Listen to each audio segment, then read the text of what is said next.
तो guys finally blue lock chapter 339 release हो चुका है। इसके लीक्स एंड स्पॉयलर्स आ चुके हैं, तो चलिए इसकी तरफ नजर बनाते हैं। एंड मैं बता देता हूँ, ये चैप्टर मुझे दिल से एकदम बहुत ही ज़्यादा अच्छा लगा, बिकॉज इस चैप्टर में फाइनली जिस चीज़ की तलाश थी वो पूरी हो चुकी है। फाइनली बारो एंड शीरो यहाँ पर मैच को इंटर कर रहे हैं, एंड इसका मतलब लोग समझ रहे हैं टोटल केओस आने वाला है। तो या इसी के रहते वाले पार्ट की स्टार्टिंग करते हैं। चैप्टर की स्टार्टिंग होती है जहां हमें दिखाया जाता है कि यहाँ पर जो सेकेंड हाफ रहता है ना, वो स्टार्ट होने के लिए बीच में जो ब्रेक रहता है वो पीरियड हमें दिखाया जा रहता है, जहां पर अपना जापान वर्सेस फ्रांस का फर्स्ट हाफ यहाँ पर ओवर हो चुका है। यहाँ हमें दिखाया जाता है कि अपना जितने भी ब्लू लॉक प्लेयर्स रहते हैं ना, सारे के सारे अपने यहाँ पर शर्ट को यहाँ पर रिमूव कर रहे हैं, सबके सब थोड़ा सा रेस्ट ले रहे हैं। एंड इस मोमेंट के बीच में हमें दिखाया जाता है कि अपना IQ बता रहा रहता है कि सच में फ्रांस बहुत ही ज़्यादा टफ अपोनेंट है हम लोग के लिए। सच में नंबर 1 रैंकिंग ऐसे ही नहीं है। एंड सच में ह्यूगो तो और ज़्यादा इंसेन रहता है, जिस तरीके से अपना पूरा अपने लास्ट गोल किया था। उसी बात पे अपना जो बाचलर रहता है बोलता है कि हाँ, लेकिन फिर भी हम लोग बस 1 पॉइंट पीछे ही चल रहे हैं। अगर हम लोग थोड़े से एडजस्टमेंट कर ले तो मे भी हम लोग यहाँ पर सेकंड हाफ में अच्छा खासा हम लोग यहाँ कुछ चीज़ें हासिल कर सकते हैं। उस बात पे रियो बोलता है कि हाँ एडजस्टमेंट, लेकिन मुझे नहीं लगता कि हम वैसे कैसे करेंगे। बंदा अपना बता रहा रहता है। जब बाचिरा कहता है कि हम लोग कुछ नहीं, कुछ यहाँ पर सेल्फ सेंटर जो टीम रहता है ना इस आगे के राउंड, उस तरीके से तो काम कर सकते हैं ना। जब बोलता है कि नहीं, मैं बता रहा हूँ कि हम लोग यहाँ स्ट्रैटेजीज है ना वो फेल कर रहे हैं, एंड इस वजह से हमें कुछ और यहाँ पर जरूर से ट्राई करना चाहिए। बंदा बताता है कि अगर हम लोग इसी तरीके से रहेंगे ना तो हम लोग पूरी तरीके से क्रश कर जाएंगे एंड हमारे लिए सब कुछ खत्म हो जाएगा। एंड पीछे से अपना इसागी हुई जो सारी की सारी बातें सुन रहा रहता है। बट उस मोमेंट पे अपना करासू रहता है जो कह रहा रहता है कि सुनो शांत रहो यार, मैं देख लूंगा। मैं जिस तरीके से हम लोग यहाँ पर ह्यूरी का गोल हुआ था, उस तरीके से हम लोग और भी ज़्यादा यहाँ पर इन्वेंट कर सकते हैं new patterns. And may be अगर इस टाइम पे अगर मैं यहाँ पर इस टीम का टेक ओवर कर सकूँ ना, यहाँ पर सेकंड बेस्ट होके इसागी के प्लेस में, तो मे बी यहाँ पर इस चीज़ों का हैंडल किया जा सकता है। लाइक अभी इसागी को सुप्रेस किया जा रहा है, तो मे बी अपना करासू यहाँ पर हैंडल कर ले, ये बात कह रहा रहता है। एंड मैं बहुत ज़्यादा इंटरेस्टिंग था कि ईगो कब यहाँ इस करासू का हम्बल करेगा। हमें दिखाया जाता है अपना ईगो इंटर किए हुए, एंड बोलता है कि भैया अपना तुम मुंह संभाल के रखो करासू। तुम क्या लगता है तुम और ज़्यादा यहाँ पर ब्लू लॉक को किस लिए इतना मारने का ट्राई कर रहे हो। ये बात सुनने पे हमें दिखाया जाता है ईगो जो बता रहा रहता है कि मैं तुमको थोड़ा सा क्रेडिट दे सकता हूँ जिस तरीके से तुमने अपने यहाँ पर दिमाग को यूज़ करते हुए ना अपने गेम को प्ले चेंज किया। बट मैं पहले ही कह देता हूँ कि तुम्हारा प्रॉब्लम है ना तुम्हारा मेंटालिटी है। तुम जिस तरीके से फर्स्ट हाफ के स्टार्टिंग के मिडल में ना तुम जब इस तरीके से अपना जो प्लेयर रहता है ना गिव अप कर लिया अपने ओन गोल का, आखिर तुम करने का क्या मतलब था, तुम आखिर क्या अचीव करने के पीछे पड़े थे। तो करासू बोलता है कि मैंने बस यही सोचा है कि टीम के लिए बेटर होगा। बट उस मोमेंट पे अपना ईगो कहता है कि मैं प्रिटी श्योर हूँ कि मैं तुम्हें पहले से स्टार्टिंग डे से मैं सिखाते आ रहा हूँ कि यहाँ पर कोई भी यहाँ पर जो फाइट करेगा ना इस टीम के लिए वो पूरी तरीके से ट्रैश कहलाएगा। बंदा अपना कहता है कि फर्स्ट प्लेस में तो अगर फुटबॉल को अगर हमेशा यहाँ पर एप्टीट्यूड के तरीके से खेला जाता तो ये सिर्फ एक ऐसा मैच होता ना जिसमें सिर्फ और सिर्फ फिजिकल कॉन्टेस्ट एंड टैक्टिक का यहाँ पर बैटल होता।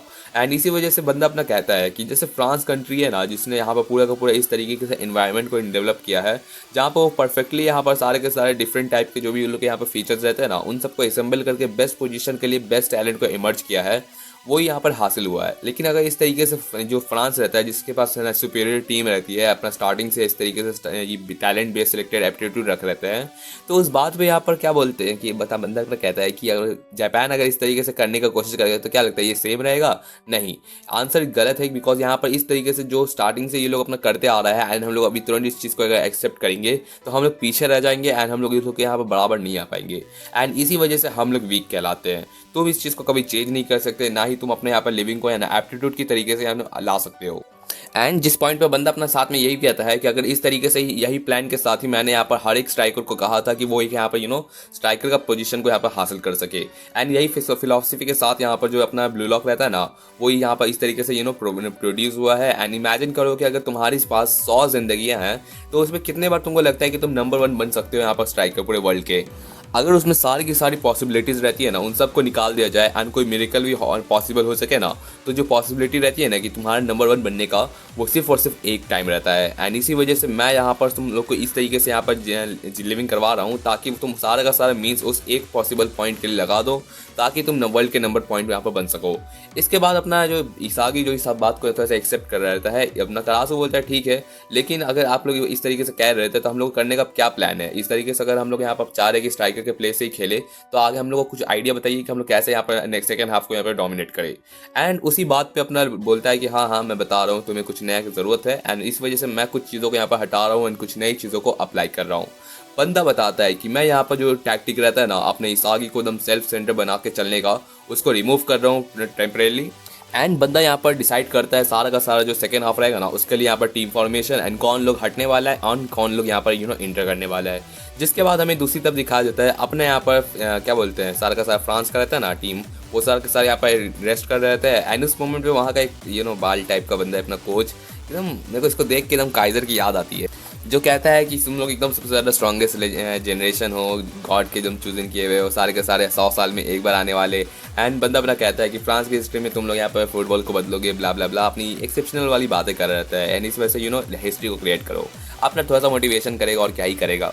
एंड उस बात पे हमें दिखाया जाता है लास्टली अपना लोकी जो कह रहता है कि चार्ल्स तुम अपना जिस तरीके से प्लानिंग करने का यहाँ पर ट्रैक कर रहे हो ना, अपने डिज़ाइन के हिसाब से चलो एंड अपने पोजीशन को यहाँ पर साथ ही साथ लेकर चलो। जो बात देखने पे अपना लोग कहता है कि तुम जिस तरीके से अपना वार्म अप रहता है ना अपने स्टार्टिंग का यहाँ पर मैचेस का, वो ऑलरेडी ओवर हो चुका है, तो थोड़ा सा सीरियसली खेलो। तो अपना चार्ल्स रहता बोलता है ठीक है मैं खेल लूँगा, कोई दिक्कत नहीं है। एंड उस बात पे यहाँ पर अपना जो ह्यूगो रहता है ना, दोनों के कंधे पे हाथ रखते हुए बंदा बोलता है कि ये सही है यार, कोई दिक्कत नहीं, ये मैच वैसे भी अभी तुरंत खत्म नहीं होने वाला, तो हम लोग इस तरीके से एनीवे हम लोग को यहाँ पर और ज़्यादा वाइल्ड जाने की ज़रूरत है, तो चीज़ें बहुत ही ज़्यादा अब वाइल्ड जाएंगी। एंड इसी के साथ ये लोग यहाँ पर मैच को यहाँ पर बैटलफील्ड को एंटर करता है, जहाँ पर दिखाया जाता है कि ब्लू लॉक किसी तरीके से यहाँ पर कोई नया तरीके का यहाँ पर काइंड को फेट को यहाँ पर चैलेंज करने वाला है। एंड हमें दिखाया जाता है फाइनली अपना यहाँ पर रेंसुके कुनेगामी, अपना यहाँ पर बारोशो एंड शीडोर्यू से, ये तीनों के तीनों ब्लू लॉक के सबसे कोर स्ट्रॉन्गेस्ट प्लेयर्स जो रहता है ना वो स्ट्रेंथ के फिजिक्स में, वो तीनों के तीनों एक साथ इंटर करते हैं। लाइक सच में बहुत ही ज़्यादा मस्त लग रहा है एकदम सच में। अपना जो ही शीर रहता है बोलता है कि एकदम फाइनली मेरा मोमेंट आ चुका है साइन करने का। एंड बारो बोलता है कि हंटिंग टाइम करने का शुरू हो चुका है। वही पीछे से अपना कुनेगामी कहता है कि तुम सालो तो अपने मुंह से अपना जो भी रहता है ना ड्रोल निकालना बंद करो एंड टेम होने की कोशिश करो। एंड देन हमें दिखाया जाता है कि यहाँ पर इन तीनों के रिप्लेस में यहाँ पर है ना, यहाँ पर जो निकले हैं वो अपने बाचिरा, नीको एंड यहाँ पर चिगरी रहते हैं। एंड इसके साथ साथ अपने इसागी जो नोटिस करता है कि एकदम फॉर्मेशन पूरी तरीके से डिस्ट्रक्टिव पावर पे बेस होने वाला है। एंड इस मोमेंट में मुझे बहुत अच्छा लगा बिकॉज अभी ह्यूगो किसी से भी यहाँ पर अपना थ्योरी शेयर करने की कोशिश करेगा, शीरो से सुनने वाला नहीं है, बारो तो नहीं सुनेगा, एंड अपना रेंसुके कुनेगामी तो सुनता ही नहीं है। एंड इस बात पे यहाँ पर इसागी देख रहा था कि चलो ठीक है, लेकिन अब यहाँ पर जो एम होने वाला है ना बहुत ही ज़्यादा डिस्ट्रक्टिव होने वाला है। लास्टली अपना इसागी अपने माइंड को थोड़ा सा शेयर करता है एंड देखता है कि यहाँ पर जितने भी सारे human talents and dream perspective है वो सारे के सारे अभी यहाँ पर मेरे साथ कोलाइड करने वाले हैं। एंड इसी वजह से ये जो प्योर सिचुएशन होने वाला है ना वो बहुत ज़्यादा एडवर्सरी होने वाला है। एंड इस वजह से लेकिन बंदा फिर भी कहता है ना कि पता नहीं मेरा क्यों एकदम एक्साइटमेंट थोड़ा सा बढ़ रहा है एंड मेरा एकदम ऐसा दिल कर रहा है ना कि मेरा जो सुप्रेसिंग रहता है ना कि मैं ह्यूगो रहता है ना उसको पूरी तरीके से डिफीट करके दिखाऊं। एंड इसी वजह से यह सेकेंड हाफ रहता है ना इस पर मेरे को फायर अप थोड़ा सा ऐसा फील हो रहा है। एंड इसी के साथ मैच की स्टार्टिंग होती है एंड या नेक्स्ट चैप्टर में हमें दिखाया जाएगा अपना एकदम बहुत ही ज़्यादा डिस्ट्रक्टिव केओस वाला मैच। सो चैप्टर तो बहुत ज़्यादा इंटरेस्टिंग था। मुझे सबसे ज़्यादा अच्छा लगा कि अपना करासु को थोड़ा सा लगाम मिला। लाइक बंदा अपना जो सेकंड बेस्ट वाला बात कह रहा था ना अपने हीगो के बोली को सुनने पे, वो बहुत अच्छा लगा बिकॉज ईगो तो ऑलरेडी यहाँ पर डिसाइड किया था ब्लू लॉक को यहाँ पर नंबर 1 स्ट्राइकर बनाने का यहाँ पर टीम का। एंड उस बात पे यहाँ पर जो अपना यहाँ पर बारो, शीडो एंड यहाँ रेंसुके कुनेगामी आता है ना, वो तीनों के तीनों स्ट्रॉन्गेस्ट प्लेयर आए हैं। यहाँ पर मुझे ऐसा फील होता है कि पॉसिबिलिटी भी रहती है कि अपना ब्लू लॉक जीत सके मे बी, लेकिन नहीं, मुझे नहीं लगता है कि ये लोग जीत सकेगा। मैक्सिमम से मैक्सिमम ये लोग यहाँ पर ड्रॉ कर सकेगा बिकॉज ऑब्वियस बात है ह्यूगो ने यहाँ पर गोल कर लिया, चार्ल्स ने गोल कर लिया, तो लोकी अब गोल करेगा। एंड मे बी अभी बाकी के यहाँ पर नए नए प्लेयर्स आए हैं तो बारो और शीरो लगता है एक गोल कर ही सकते हैं मे बी, एंड उसके साथ ड्रॉ हो सकता है या फिर लोग एकदम क्लोज टू क्लोज हारने वाले हैं, ऐसा तो मुझे लगता है। लेकिन इस आगे एटलीस्ट यहाँ पर इवॉल्व होकर जरूर से जाएगा।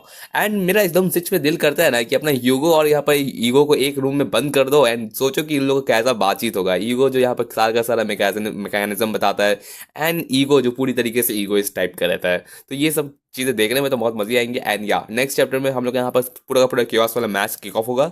एंड या इसी के साथ जो पार्ट की एंडिंग करते हैं। होपफुली आपके लिए पार्ट पसंद आएगा। अगर आपको पसंद आया तो दोस्तों सब्सक्राइब एंड लाइक जरूर से कर दीजिएगा। Thanks for watching videos again and thank you.